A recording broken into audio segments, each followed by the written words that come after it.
하나님 말씀 로마서 11장 1절에서 12절까지 로마서 11장 1절에서 12절까지 신약성경 254페이지 한 절씩 교독하시겠습니다. 그러므로 내가 말하노니 하나님이 자기 백성을 들이셨느냐 그럴 수 없느니라. 나도 이스라엘이니 아브라함의 씨에서 난 자여 베냐민 지파라.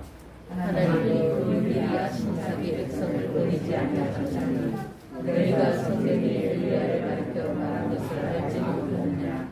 그가 이스라엘을 하나님께 오라하되 주여 그들이 주의 선자들을 죽였으며 주의 제자들을 풀어버렸고 나만 남았는데 내 목숨 또 참나이다 하니 그에게 하신 대답이 무엇이냐. 내가 하나님을 위하여 바알에게 불을 붙이지 아니한 사람 3,000명을 남겨두라 하셨으니 그런즉 이와 같이 지금도 은혜로 택하심을 따라 남은 자가 있느니라. 만약에 은혜로 된 것이면 행위로 말미암지 않으니 그렇지 않으면 내가 은혜되지 못하느니라. 그런즉 어떠하냐. 이스라엘이 구원하는 그것을 얻지 못하고 오직 택하심을 입은 자가 얻었고 그 남은 자들은 우둔하여 졌느니라. 기록된 바 하나님이 오늘까지 그들에게 무미한 신주와 보지 못할 눈과 듣지 못할 귀를 주셨다는 것과 같으니라. 또 다윗이 이르되 그들의 밥상이 올무와 덕과 거치는 것과 봉이 되게 하시옵고 그들의 눈은 그려보지 못하고 그들의 등은 항상 웃겨서 사하였느니라. 그러므로 내가 말하노니 그들이 넘어지기까지 실족하였느냐 그럴 수 없느니라. 그들이 넘어짐으로 구원이 이방인에게 이르러 이스라엘로 시기나게 함이니라. 그들이 넘어지니 세상의 풍성함이 되며 그들의 실패가 이방인의 풍성함이 되거든 하물며 그들의 충만함이니라. 아멘. 오늘 본문 말씀 가지고 결코 포기하지 않으시는 하나님. 11장의 전체에 흐르는 주제가 포기하지 않으시는 하나님의 사랑, 그걸 얘기하고 있죠. 하나님의 사랑이라는 단어가 없지만 자비, 긍휼 이런 단어들은 있습니다. 근데 전체 흐름의 메인 아이디어가 포기하지 않으시는 하나님에 대해서 말하고 있는 것이죠. 사실 포기하지 않으시는 하나님, 여기에다가 결코라는 단어를 붙이고 싶어요. 결코 포기하지 않으시는 하나님. 세상에서 가장 행복한 순간은 어떤 순간일까요? 지나온 삶을 돌아봤을 때 정말 내가 행복했다 이런 생각이 드는 그 시점이 어떤 시점이었습니까? 많은 일들이 있겠죠. 불행하다 생각했던 그 시간들도 있었을 겁니다. 근데 저 같은 경우에는 그런 행복한 순간들이 많이 있었지만 정말 행복한 순간은 하나님을 알았을 때. 하나님을 안다는 것은 또 자신을 깨닫는 것이죠. 내가 죄인됨을 알고 하나님의 그 은혜를 알았을 때 정말 행복했어요. 그때는 눈물을 펑펑 흘렸어요.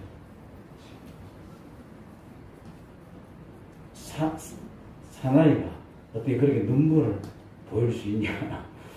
한국 사람들은 유교적인 관습이 팍 되어서 남자는 울면 안 돼. 이런 생각들이 많이 차가 있죠. 그런데 하나님 은혜를 알고 자기 자신을 깨달으면 눈물이 많이 흘릴 수가 없다. 자기 죄인됨을 발견하고 십자가의 은혜를 깨달을 때.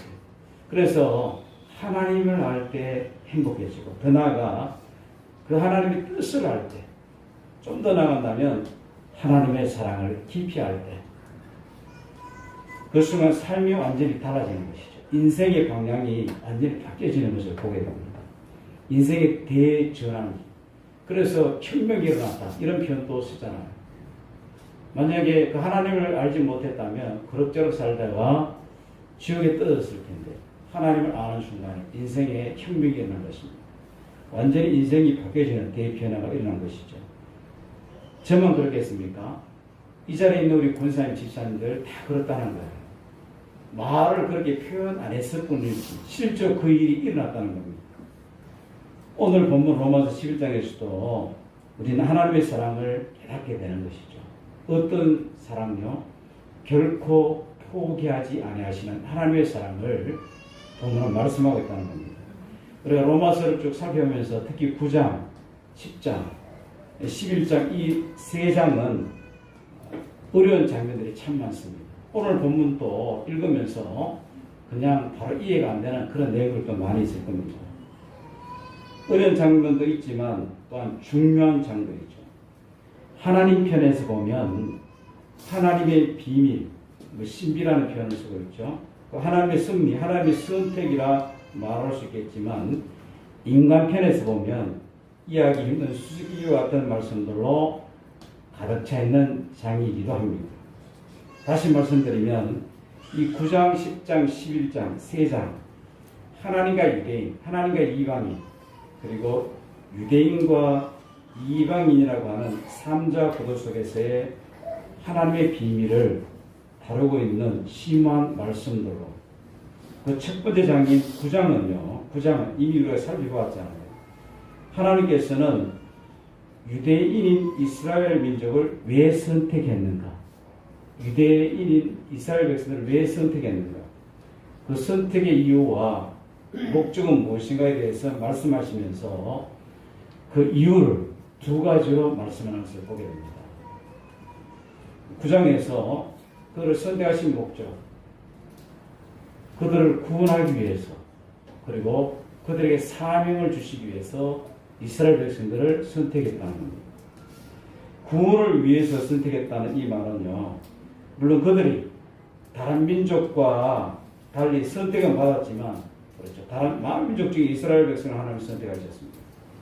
그런데 선택받는 즉시 죄가 없어진 것도 아니고 여전히 죄 가운데 태어나 죄 가운데 살아가는 죄인들이었기에 그들에게도 구원이 필요했다.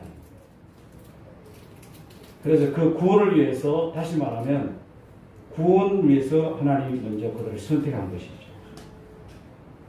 그렇다면 우리를 선택한 이유도 마찬가지입니다. 먼저 구원을 위해서 하나님이 선택하신 겁니다.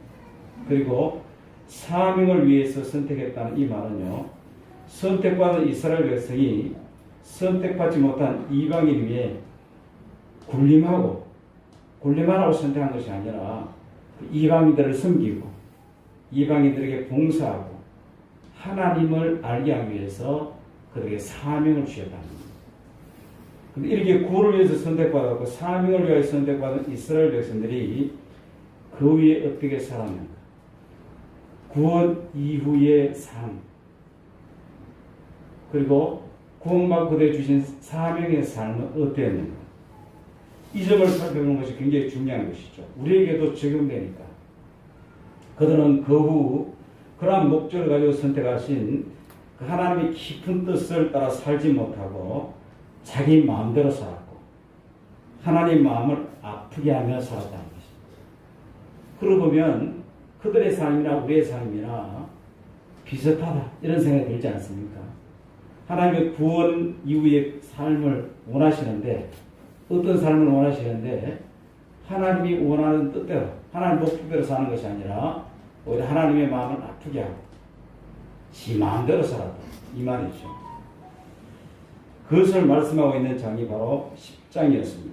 그래 10장에서 말씀하는 내용은요, 그들이 그렇게 그 기쁘신 하나님의 뜻을 따라 선택은 받았지만 그 뜻을 따라 살지 못한 가장 중요한 이유가 무엇인가 하면 하나님을 향한 열심은 있었지만 지식이 없었기 때문에 그 열심이 잘못된 방향으로 가게 되고 하나님의 뜻을 세우고 하나님의 의를 세워야 되는데 오히려 자기 뜻을 세우고 자기 의를 세우려고 힘써 하나님의 의를 거부했다는 겁니다.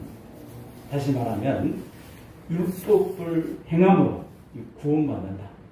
자기 의를 세웠다는 겁니다. 하나님의 하나님 우리에게 주신 새로운 의, 예수 그리스도의 십자가의 은혜를 받아들이지 않았다는 것, 거부했다는 것. 그래서 이상한 방향, 잘못된 방향으로 가게 됐다는 것을 말씀하고 있는 것이죠. 그렇다면 이렇게 무지몽매한 이스라엘 백성들을 보면서 우리는 어떤 생각이 드는가?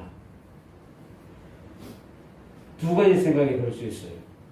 하나는 이스라엘 백성들이 참 무식하구만. 이스라엘 백성들이 참 어리석은 백성이구만. 하나님이 그렇게 구원하셨고 그렇게 선택하셨고 선택의 목적을 다 알려주셨는데도 그렇게 살지 않는 그들을 보면서 이 어리석은 인간다. 이런 생각을 우리가 할 수 있는 거예요. 또 하나는 어떤 생각을 할 수 있냐면 하나님은 자기가 선택한 이스라엘 백성들을 그렇다면 버리셨는가? 이런 질문을 던질 수 있는 것이죠. 이 질문은요, 오늘 우리에게도 똑같이 질문을 던질 수 있는 겁니다. 하나님이 그렇게 사랑하셔서 십자가에 독생자를 내어주시며까지 우리를 사랑하셨는데 우리의 삶을 보니까 구원 이후의 삶을 보니까 하나님의 그 뜻에 부합하지 않는 그런 삶을 사는 우리의 자신을 볼 때 우리 스스로가 야 나는 형편없는 사람이구나 이렇게 깨닫는 것이 당연하겠죠. 그렇다면 우리도 하나님 버리시겠는가? 이렇게 이런 질문까지 갈 수 있는 거예요. 이스라엘 백성들에게 두 가지 질문을 던졌던 것처럼 그들은 말해도 안 되고 달래도 안 되고 교육해도 안 되고 경고해도 안 되고 심지어 때려도 안 되니 할 수 없다. 비록 내가 이스라엘 백성을 선택은 했지만 이제 버릴 수밖에 없도다. 하나님은 이런 마음이 드셨을까? 저 같으면 그런 마음이 들 법도 합니다. 그런데 중요한 것은 하나님은 그렇지 아니하도다 라고 오늘 본문에 말씀하고 있다는 겁니다. 이것을 말씀하는 것이 오늘 본문의 11장인데 하나님께서 결코 자기가 택하신 백성을 버린 것이 아니다라는 것입니다. 그래서 우리가 이미 읽었지만 11장 1절을 다시 한번 합독하겠습니다. 11장 1절 시작. 그러므로 내가 말하노니 하나님이 자기 백성을 버리시느냐? 그럴 수 없느니라. 나도 이스라엘이요 아브라함의 씨에서 난 자요 베냐민 지파라. 결코 버리지 않았다는 말이죠. 자기 백성을 버리셨느냐? 그럴 수 없느니라.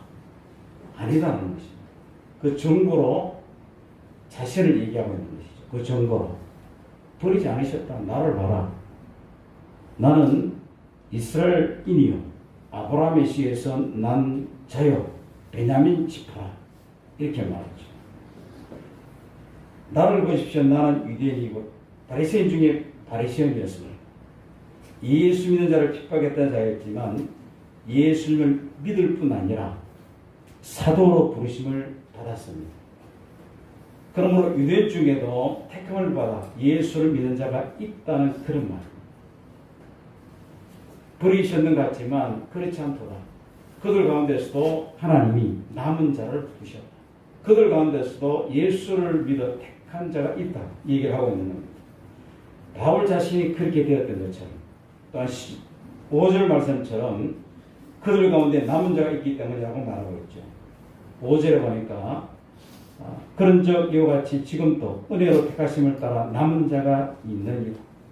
그들을 사랑하셨기 때문에 그들을 향한 기대가 있었기 때문에 하나님께서는 그들을 완전히 버리지 않고 얼마를 남겨두었다라는 것인데 바로 이것이 하나님의 비밀이요 하나님의 섭리라는 것입니다.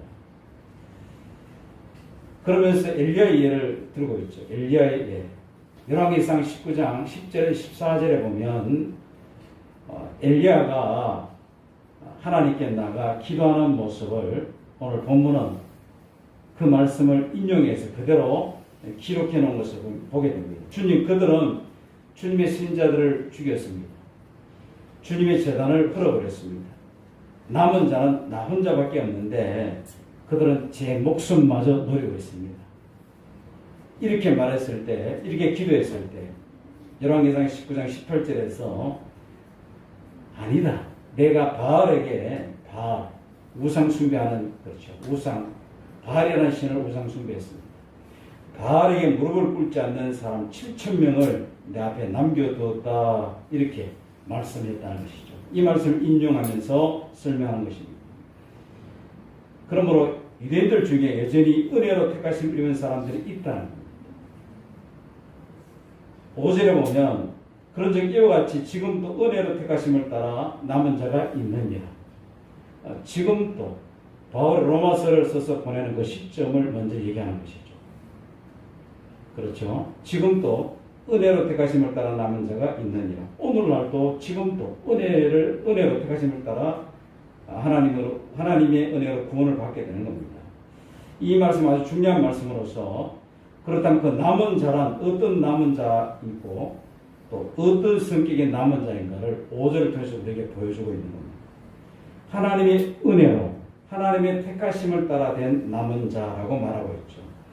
하나님의 은혜로 하나님의 택하심을 따라 남은 자. 그러면서 한 번 더 은혜로 택하심을 따라 된 이 남은 자에 대해서 6절을 가지고 한 번 더 해석해 주고 있습니다. 만약 은혜로 된 것이면 행위로 말미암지 않음이니 그렇지 않으면 은혜가 은혜되지 못하느니라.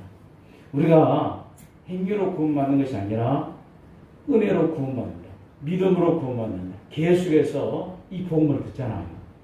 이스라엘 백성도 그 얘기를 하고 있는 겁니다. 만약 은혜로 된 것이면 행위로 말미암지 않음이 행위로 구원받는 것이 아니다. 은혜로 되는 것이다. 만약에 행위로 구원받으면 은혜가 은혜되지 못한다. 이 얘기를 하고 있는 것입니다.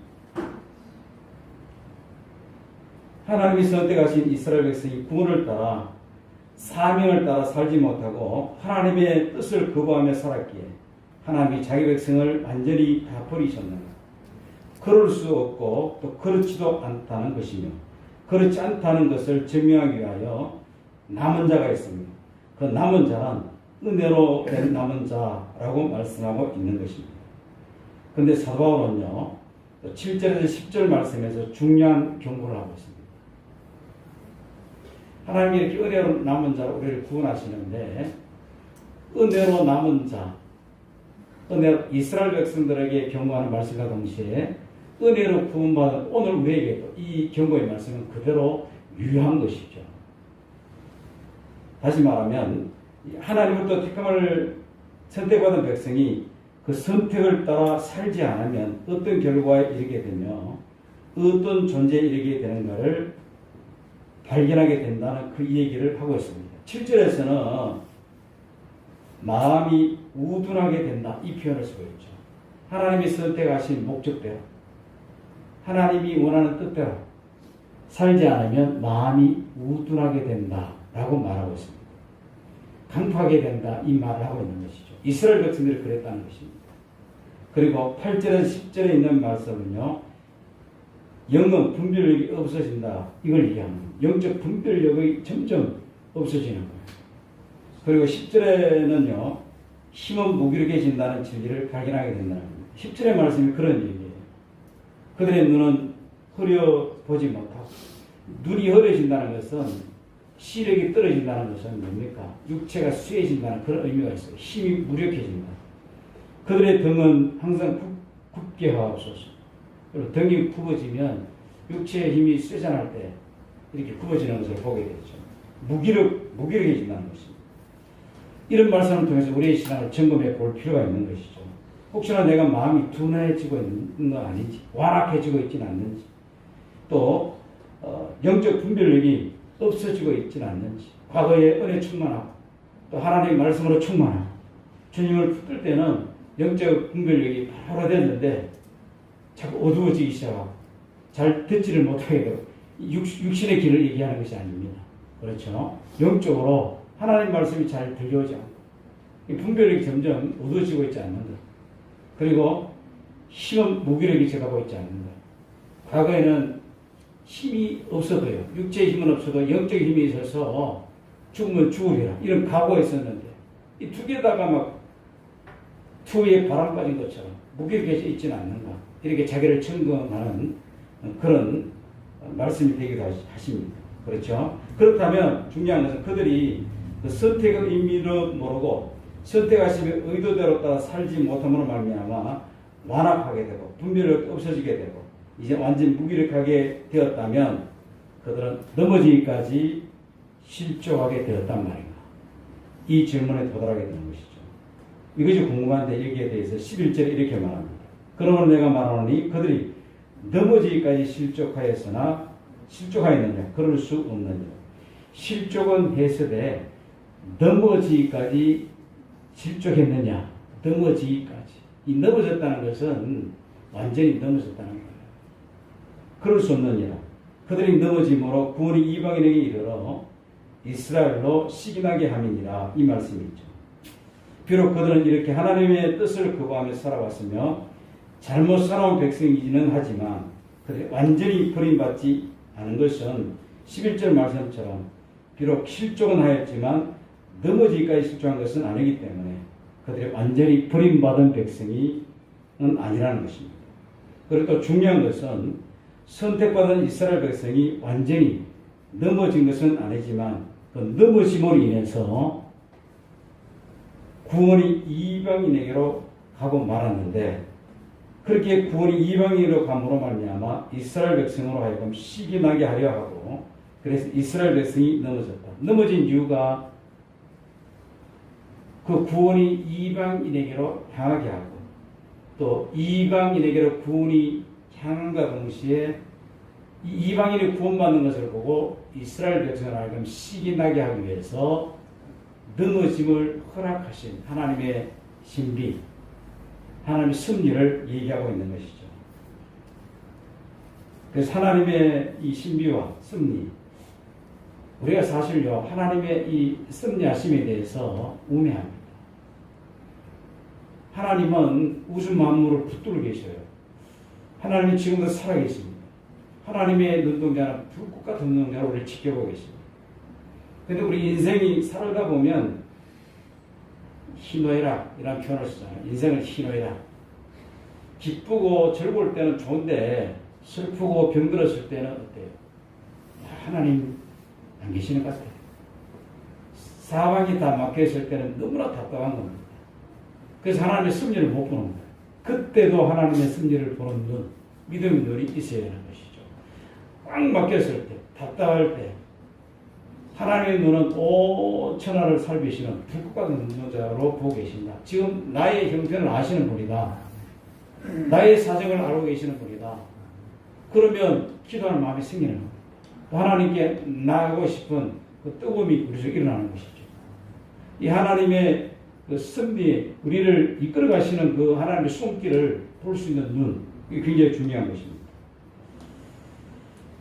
그래서 이렇게 말씀합니다. 12절에 15절에 보니까 사실 12절에 15절에 보면 하나님의 섭리가 이렇게 작용하고 있음을 바울은 말하고 있는 거예요. 그들의 넘어짐이 그들은 누굽니까? 이스라엘 백성의 넘어짐이 세상의 풍성함이 되며 이방인에게 풍성함이 되며 그들의 실패가 이스라엘의 실패가 이방인의 풍성함이 되거든. 이렇게 말하죠. 그들이 넘어짐으로 실족함으로 구원의 은혜가 이방인에게로 향하게 되는 그 이방인에게 풍성함이 주어야 된다. 그들의 실패가 이방인에게 풍성함이 되거든. 여기서 그럼 이스라엘은 넘어지고 자빠지고 그대로 놔두고 이방인에만 계속 풍성해지는가? 하물며 그들의 충만함이라. 그들이 넘어짐으로 이방인들에게 풍성함이 주어지는데 하물며 하나님이 원래 선택한 이스라엘 백성들을 그냥 버려버리겠는가? 아니다. 그들의 충만함이요. 결국 그들에게 하나님의 승리가 있어서 그들의 충만함의 은혜가 임함을 표현하고 있는 그런 말이죠.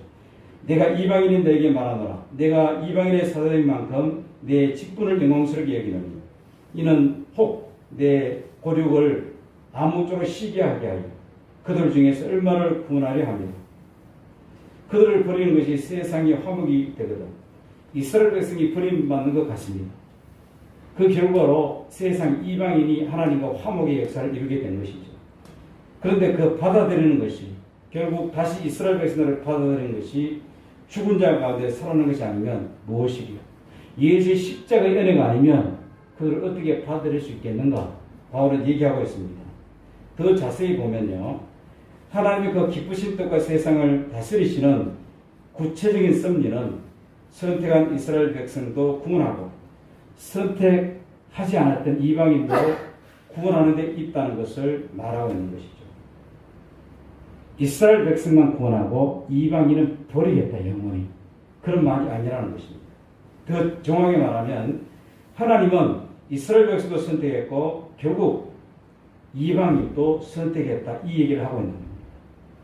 잠시 이스라엘 백성들을 넘어짐에 하나님 놔두시는 겁니다. 그 넘어짐을 통해서 복음이 이방인에게로 흘러들어가게 만드신 것이죠. 이방인에게 흘러들어가게 만든 것 또한 하나님이 이방인을 선택하기 위한 하나님의 뜻이 있는 겁니다. 유대인도 선택했고 이방인도 하나님이 결과적으로 선택하는 그 은혜를 말하고 있는 것이죠. 그래서 사도 바울은요, 16절에 이 진리를 곡식가루와 떡덩이로 비하여 설명하는 것을 보게 됩니다. 그리고 이방인이 구원받는 것을 보고 이스라엘 백성들이 시기가 일어나게 하기 위해서 하나님이 그렇게 승리했다라고 바울은 말하고 있는 것이죠. 여기서 곡식가루와 떡덩이, 떡덩이는 결과고 곡식가루는 원인과 과정이죠. 그럼 곡식가루가 거룩하면, 원인과 과정이 거룩하면 떡덩이 결과 거룩하다, 얘기를 하고 있는 것입니다. 그리고 17절에서 24절에서는 돌감람나무와 참감람나무를 설명하면서 중요한 한마디를 던지는 것을 보게 됩니다. 이 가지를 향하여 자랑하지 말라. 자랑할지라도 내가 뿌리를 보존하는 것이 아니요 뿌리가 너를 보존하는 것이니라 라고 말하고 있죠. 이 본문의 말씀을 깊이 있게 묵상하면 하나님이 이스라엘 넘어짐에 잠깐 허락하시면서 이방인에게 복음이 들어갑니다. 그럼 이방인은 돌감람나무예요. 참감람나무는 원래 선택한 이스라엘 백성을 의미합니다. 이 돌감람나무 가지를 참감나무 가지에 접붙였다는 것입니다. 그렇죠? 접붙여서 가지 열매가 막 풍성하게 막 열리게 됩니다. 그럼 이방인이 쉽게 말하면 접붙임 받아서 이제 가지도 막 뻗으면서 열매가 막 풍성하겠죠. 그럼 자기도 모르게 자랑하게 됩니다. 자기도 모르게 자긍하게 됩니다. 자기도 모르게 교만하게 됩니다. 그래서 자랑하지 말라, 자긍하지 말라, 교만하지 말라 얘기를 하고 있는 것이죠.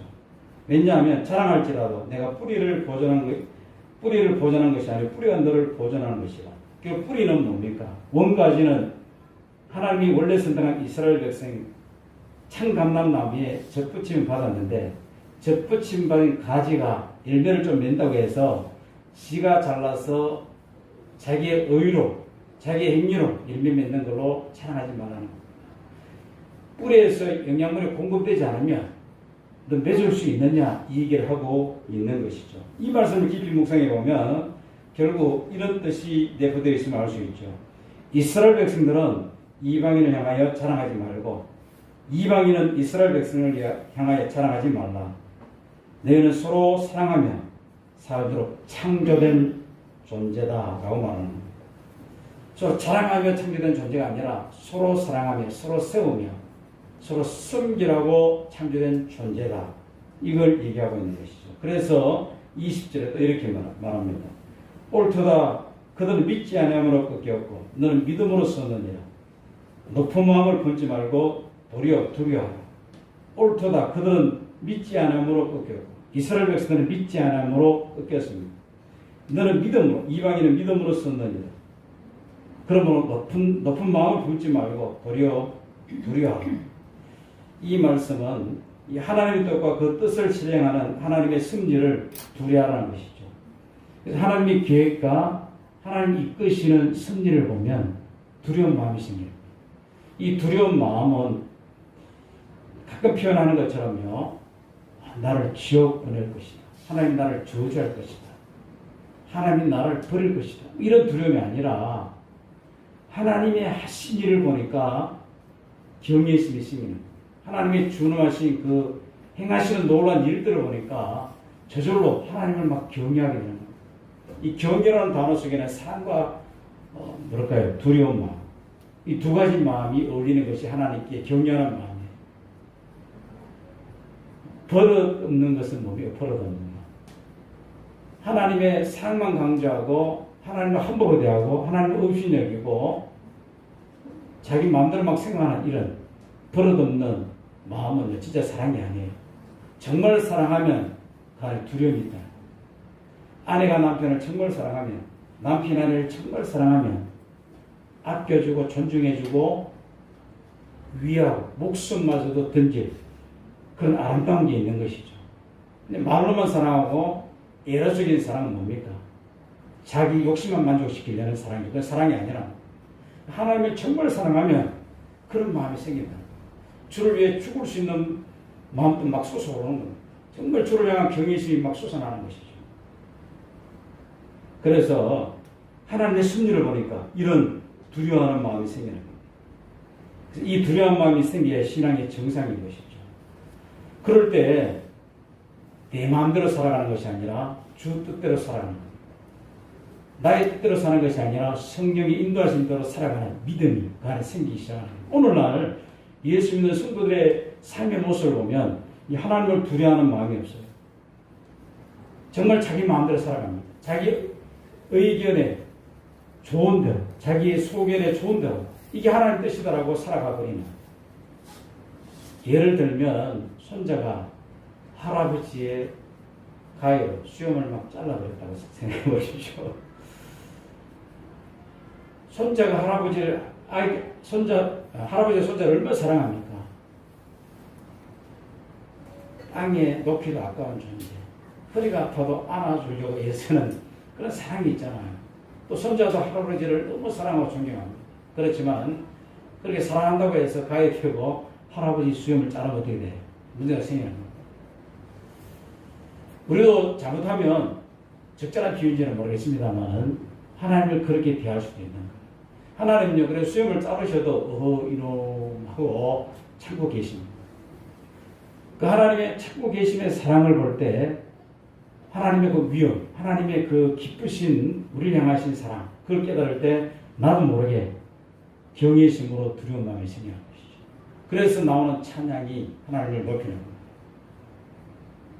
무슨 말씀을 드리는지 이해가 될 줄로 믿습니다. 아멘. 그렇습니다. 그래서 하나님의 섭리를 두려워하라.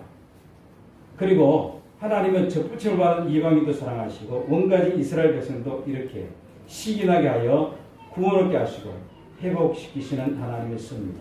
그러면서 25절에서 28절에 보면 두 가지 놀라운 말씀을 하시는데, 하나는 이방 사람의 수가 찰 때까지 이스라엘 백성들 가운데서 일부러 완악해져 있는 대로 있으리라. 완악해져 있는 대로 하나님이 그대로 놔둔다는 겁니다. 언제까지? 이방 사람의 수가 차기까지. 오늘 정확한 표현대로 하면 이방인의 충만한 수가 들어올 때까지 이렇게 표현되어 있죠. 또 하나는요, 결국 이스라엘 백성이 구원받게 되리라, 이 얘기를 하고 있습니다. 사도 바울은 이것을 신비한 비밀이라고 했는데, 이 말씀은 단순히 유대를 위한 예언이 아니라 세상의 종말에 대한 예언이기 때문에 중요한 것이죠. 사도 바울이 25절에 보면 이방인의 충만한 수가 들어오기까지라고 말하고 있는데, 이 말씀은 예수님도 하셨어요. 누가복음 21장 24절에 보니까 그들이 칼날의 죽음을 당하며 모든 이방에 사로잡혀 가겠고 예루살렘은 이방인의 때가 차기까지 이방인들에게 밟히리라. 이방인의 수가 차기까지. 이 말은 이방인의 구원의 수가 차기까지 하나님이 그 상태로 놔두시겠다라고 말하고 있는 것이죠. 그 상태로 놔두게 하는 원인은 그들이 제공했습니다. 그렇다고 해서 하나님은 그들을 완전히 버리지 않겠다는 것이죠. 실질적으로 문자적으로 AD 70년에 디도 장군, 그렇죠. 로마 디도 장군으로부터 예루살렘이 완전히 성이 무너집니다. 돌 위에 돌 하나, 이것도 다 무너뜨려 버린 것이죠. 돌 위에 돌 하나도 놔두지 않고 다 흩어지게 만들리라. 이 말씀이 그대로 이루어지는 것을 보게 됩니다. 그 원인도 보면 참 굉장히 재밌어요. 왜 예루살렘 성이 완전히 이렇게 초토화되고 무너지는 거예요. 그들은 성전을 지을 때 이 돌 사이에 금을 막 입혀서 금을 막 넣었습니다. 그러니까 로마 군사들이 쳐들어왔을 때 금을 키가기 위해서 돌 하나 위에 돌 하나까지 다 분리시키는 거예요. 그래서 완전히 그냥 초토화시켜버린 것이죠. 그게 이제 사실인지 아닌지는 정확히는 맞다 아니다 말은 못하지만 그런 역사책에 보면 그런 기록들이 있다는 겁니다. 이때부터 이방인의 때가 시작된 것이죠. 복음은 예루살렘을 떠나 안디옥으로, 로마로 이렇게 서진하면서 영국으로, 미국으로, 한국으로, 중국으로, 전 세계로 전해지는 것을 보게 됩니다. 이것이 이방인의 때입니다. 지금도 이방인의 때 가운데 있는 것이죠. 그런데 이 일이 예수님의 재림과 밀접하게 연결되어 있는 것입니다. 마태복음 24장 14절에 보면 모든 민족의 복음이 전거된 후 이 세상에 종말이 오리라 이렇게 말하고 있죠. 이방인의 때가 찬다 이 말은 모든 민족에게 복음이 전거된 때를 얘기하는 것입니다. 그리고 인류 역사의 마지막 남은 최후의 드라마가 시작되는데 이방인의 때가 차면 이스라엘의 회복의 은혜를 하나님 주신다. 이 얘기를 오늘 본문에 말하고 있는 거예요. 그래서 31절에 보니까 이와 같이 이 사람들이 순종하지 아니하므로 이스라엘 백성들이 순종하지 아니하므로 이는 너에게 베푸시는 긍휼 이방인에게 베푸시는 긍휼이 왔다는 거예요. 그런데 이방인에게 이 긍휼이 멈추는 것이 아니라 이제 그들로 긍휼을 얻게 하려 합니다. 그들이 순종하지 않으므로 이방인에게 긍휼이 왔는데 이방인의 때가 차면 결국 그 긍휼이 다시 이스라엘에게 임함을 말하고 있는 것이죠. 이와 같이 지금 순종하지 않고 있는 이스라엘 사람들도 저와 우리 성도들이 받은 그 긍휼을 보고 이방인들의 긍휼을 보고 그들이 회개하여 마침내 긍휼하심을 잊게 될 것임을 말하고 있는 겁니다. 그래서 32절에 보니까 하나님 모든 사람을 순종하지 아니하는 가운데 가만히 두시면 그들을 순종하지 아니함에 가만히 두시면 모든 사람의 긍휼을 베풀려 하십니다. 결국 모든 그들이 순종하지 아니함을 아는 가운데 하나님 버려두심으로 긍휼이 이방인에게 오게 된 것이죠. 그리고 이 긍휼이 이방인에게 임함으로 이방인의 때가 충만하기까지 하나님 권혜를 베푸고 계시는 거예요. 이스라엘 백성들로 하여금 시기나게 함으로 다시 하나님의 복음을 받아들이기 시작하는 때가 이방인에 찼을 때 그런 역사가 나타남을 말하고 있는 겁니다. 그래서 결국은 모든 사람에게 이 긍휼이 임하고 이스라엘 백성들도 긍휼이 임하고 이방인에게도 긍휼이 임했다. 이 얘기를 하고 있습니다. 이런 섭리를 보니까 사도 바울 입장에서는 신묘막측 하나님의 은혜와 하나님의 지식의 부여함이 얼마나 위대하고 높은지 깨닫게 되는 겁니다. 그래서 33절에 이렇게 노래하는 겁니다. 33절 다 같이 한번 시작. 깊도다 하나님의 지혜와 지식의 풍성함이 그의 판단은 헤아리지 못할 것이며 그의 길은 찾지 못할 것이니라. 하나님의 부여하심은 어찌 그리 크십니까? 하나님의 지혜와 지식은 어찌 그리 깊고 깊으십니까? 그 어느 누가 하나님의 판단을 헤아릴 수 있단 말입니다. 그 어느 누구가 하나님의 길을 더듬어 찾아낼 수 있단 말입니까? 이렇게 하나님을 찬양합니다. 그러면서 36절에 바울이 영적 눈을 뜨고 보니까 이는 만물이 주에게서 나오고 주로 말미암아 주에게로 돌아갑니다. 그에게 영광이 쎄쎄 있을지로다. 아멘. 만물이 주에게서 나오고 모든 것이 주에게서 나오고 과정도 주로 말미암고 결론은 주에게로 돌아갑니다. 그래서 그에게 쎄쎄 영광이 쎄쎄 있을지로다 하면서 하나님께 모든 영광을 돌리는 바울의 노래면서 신앙 고백이면서 하나님을 찬양하는 모습이죠. 그가 위대이기 때문에 특히 감격했겠지만 우리도 이 말씀에 감격해야 됩니다. 이 말씀을 붙들어야 한다는 것입니다. 지금 역사가 그 시점을 향하여 다가오고 있음을 너무나 분명히 보고 있기 때문에 그렇죠. 세상의 종말에 대한 성경 말씀은 결코 뜬구름 잡는 얘기가 아니라는 것입니다. 노아 시대 소돔과 고모라 당시 사람들처럼 무시하고 살면 큰일 난다. 노아의 사위들이 노아의 말을 농담을 해결했죠. 하나님 심판의 말을 농담을 해결했습니다. 오늘 이 시대도 하나님 말씀을 농담을 해결하는 사람들이 참 많다는 겁니다. 사람에게 정말 우리는 불확실한 시대에 살고 있고 우리의 미래도 불투명합니다. 그래서 사람들은 고민하고 걱정하죠. 미래가 불투명하니까. 저도 미래 불투명에 대해서 고민하고 걱정하는 제 자신, 믿음 없는 제 자신을 보게 됩니다.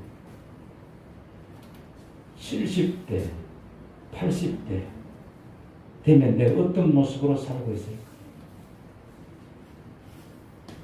큰일 났네. 아무것도 준비가 안 돼 있네.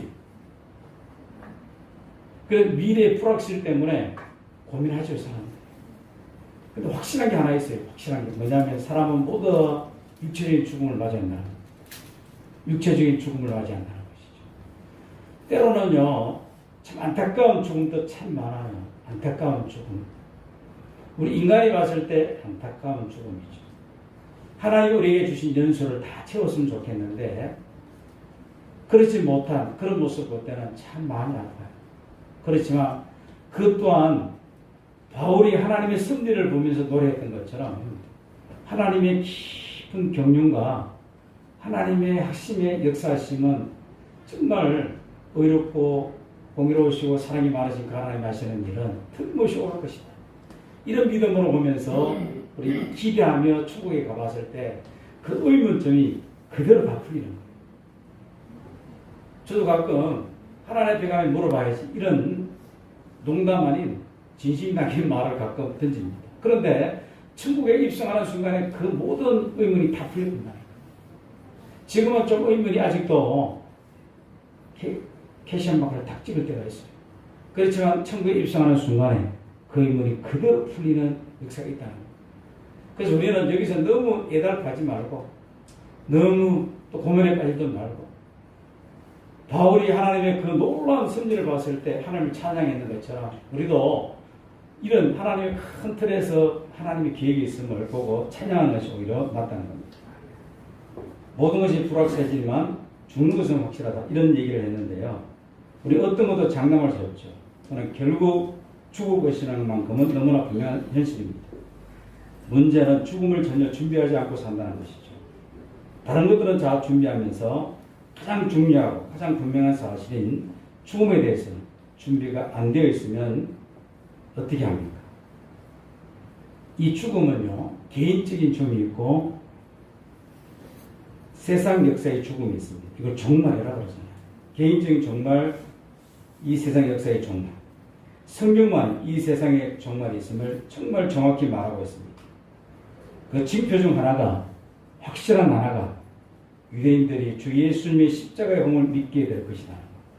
이방인의 수가 차면 유대인들에게 복음이 들어가 그들에게 이 복음의 은혜로 회복되는 역사, 이 종말의 징조 중에 가장 확실한 징조라고 말할 수 있습니다. 지금 그런 일들이 이스라엘 백성들이 일어나는 것을 우리가 보게 되는 거예요. 때로는 집단곤이 막 일어납니다. 랍비가 꿈속에 예수를 만나서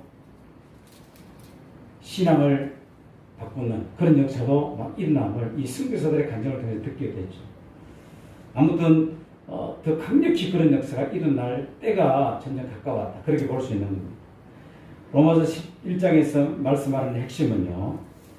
하나님의 택한 백성은 결코 포기하지 아니하신다. 포기하지 아니하신다. 하나님께서는 택하신 자를 사랑하신다. 그리고 그들을 지키시며 보호하시고 반드시 구원하시는 하나님의 그 계획이 계신다. 출애굽기의 역사는요, 택한 백성은 반드시 구원하신다는 메시지를 주죠. 요한계시록은 택한 백성은 반드시 구원하신다는 예언의 말씀이기도 합니다. 그러나 택하신 자를 포기하지 않으시는 하나님이라고 누구나 오늘 본문을 봤을 때 하나님이 내어버려 두신 넘어짐에 실족함에 넘어지는 것을 허락하는 그런 여러 가지 모습들을 보면서 여기서 우리가 중요한 도전이 하나 있어요. 이게 뭐냐면 이스라엘 백성을 통해서 우리가 교훈받는 것이 뭡니까? 하나님이 그런 목적으로 그들을 선택했는데 하나님과 동행하지 않고 하나님 원하신 뜻대로 살지 않았을 때 그들에게 닥친 위기를 우리에게 보여주는 거예요. 그렇다면 우리가 여기서 도전받는 것은 그래, 우리에게도 이런 하나님의 사명과 구원의 은혜를 주셨으니까 끝까지 하나님과 동행하래, 주님과 동행하래. 이 동행한다는 것은 뭐예요? 하나님 말씀대로 사는 성도의 삶을 의미하는 것이죠. 늘 주님의 눈동자를 의식하고 그분과 함께 살아가는 신앙생활.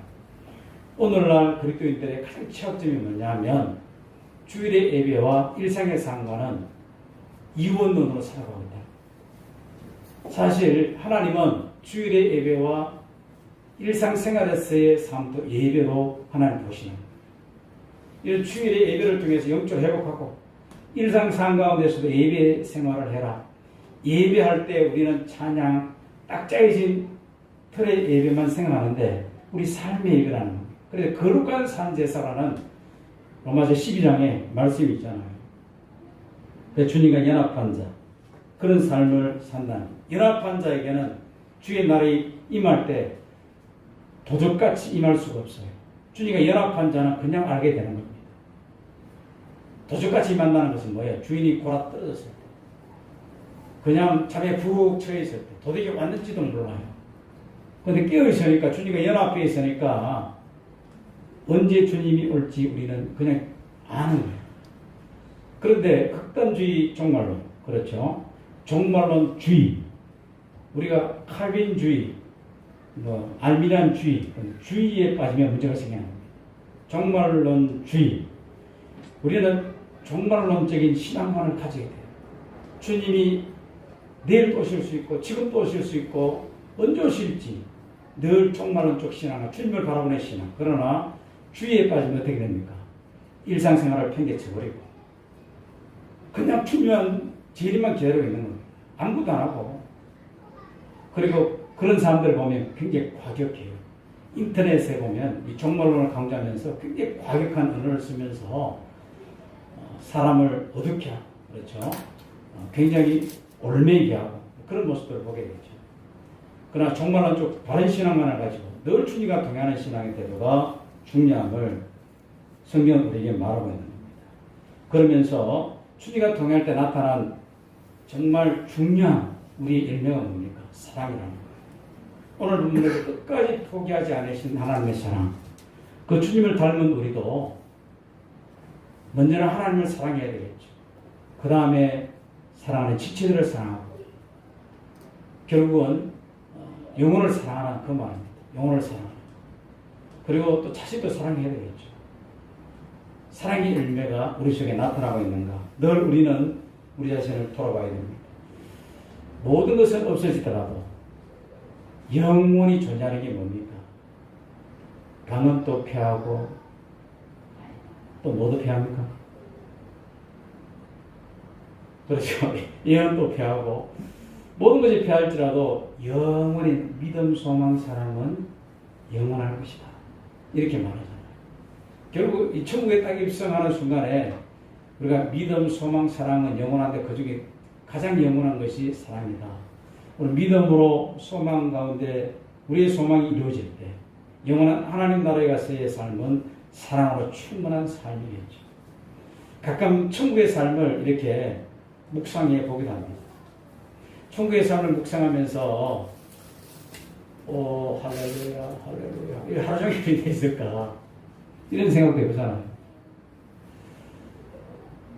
하나님 우리에게 허락한 천국의 삶은 하나님의 찬양한 삶으로 거의 꽉 차 있는 것을 보게 됩니다. 이 하나님의 찬양하는 삶이라는 것은요, 입술로 하나님을 찬양하는 삶도 있지만 삶을 통해서 하나님을 찬양하는 삶이 전개되는 천국의 삶. 우리가 지금 에덴 동산의 삶을 생각해 보십시오. 에덴 동산. 아담이 무슨 일을 했어요? 동물 짓는, 이름 짓는 일을 했습니다. 아담도 열매를 따먹는 수가 있었어요. 하와도 해산할 수고가 있었지만 고통이 타락한 이후 고통이 더해지는 것을 보게 되죠. 그러니까 천국에 살면 천국에서 구체적으로 이렇다라고 열거하고 있지 않기 때문에 함부로 얘기할 수는 없지만 천국의 삶도 우리에게 무지막지하게 그렇죠. 그냥 계속 찬양한다고 생각해 보십시오. 이거보다는 모든 삶이 찬양한 삶으로 기쁘고 즐겁고 감사가 넘치. 우리가 의리에 붙었을 때 내가 지금 하고 있는 일이 뭡니까? 하고 있는 삶 자체가 얼마나 즐겁고 기쁩니까? 그렇죠? 그런 기쁨의 삶을 누리게 하는 그게 천국의 삶이 아닐까. 그 천국에 다 입성하는 순간에 우리 의문이 다 풀리는 그 천국에까지 우리를 이끄시는 그 능력이 하나님의 사랑에 있는 것이죠. 하나님의 손길에 있는 겁니다. 내가 주님을 믿음으로, 내가 주님을 사랑함으로, 내가 힘을 다하여 정말 목숨을 다하여 주님을 사랑하겠습니다. 이것도 우리 편에서는 끊임없이 결단해야 됩니다만 근본적으로 하나님이 이끌지 않으면 우리는 갈 수 없는 곳이 천국이죠. 그 하나님 은혜 안에, 은혜 손길 안에 지금도 이끌어가시는 이스라엘 백성을 향한 하나님의 구원의 계획이 포기하지 아니하시는 하나님의 사랑이 흐르고 있는 것처럼 오늘 사랑 우리에게도 그 사랑이 우리를 살게 하네. 그 사랑이 우리를 이끌어가시네. 이 사실을 우리는 기억할 때 얼마나 감사하지 않을 수 없다는 겁니다. 감사해야 된다는 것이죠. 그러면서 우리도 그 사랑을 실천하면서 늘 주님과 동행하기 위해서 우리 편에서 예수가 힘써보는 한 주간의 삶이 되어지시기를 예수 이름으로 축원합니다.